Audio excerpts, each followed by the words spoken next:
السلام عليكم ورحمة الله وبركاته. أهلا بكم بقناة ماريا للطبخ. اليوم سنعمل الكب كيك بالتمر. المكونات هي 3 بيضات، 10 تمرات،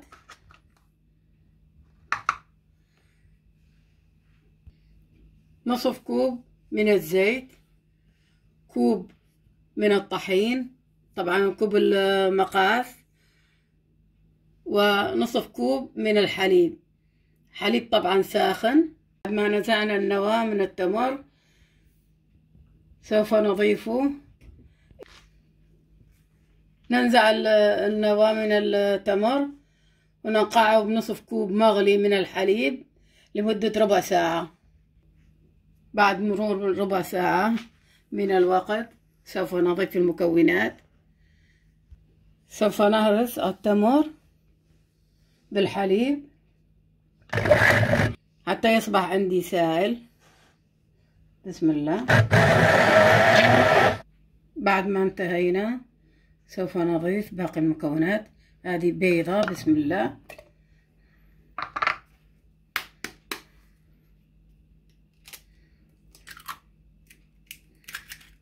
وهذه أيضا ثاني بيضة،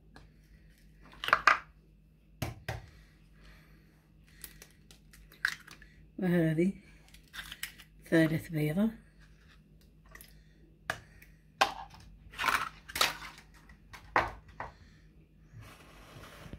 ملعقة صغيرة من الفانيلا، بسم الله،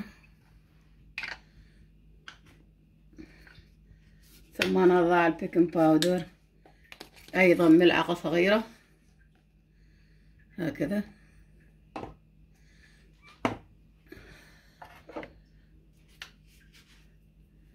نصف ملعقة شاي من الصودا نضيفها، ثم نضيف نصف ملعقة من الدارسيني أو القرفة، نصف ملعقة، ثم نضيف الزيت أيضا، الشاي من الخل، بسم الله،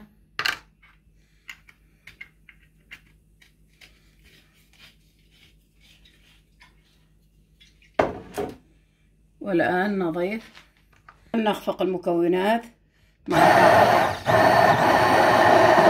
بعد ما خفقنا كل المكونات سوف نضيف الطحين آخر شيء، بسم الله،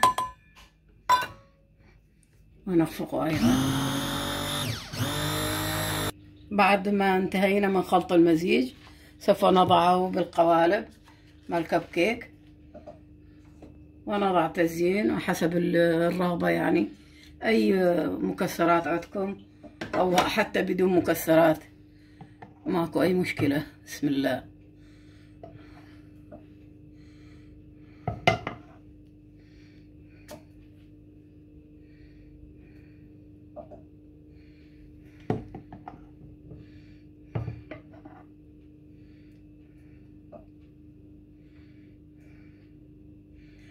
نضعه في الفرن على درجة حرارة 180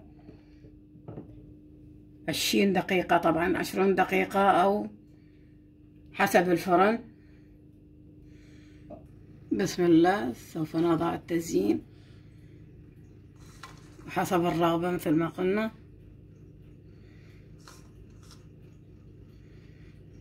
ما تتقيدون أي مكسرات عندكم أو حتى بدون مكسرات.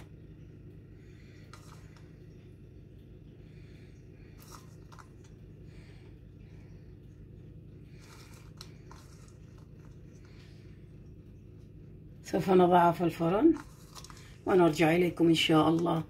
وهذا شكله النهائي. جربوه، لذيذ جدا شهي. لا تنسوا تكتبوا لي في الكومنتات. السلام عليكم ورحمة الله وبركاته.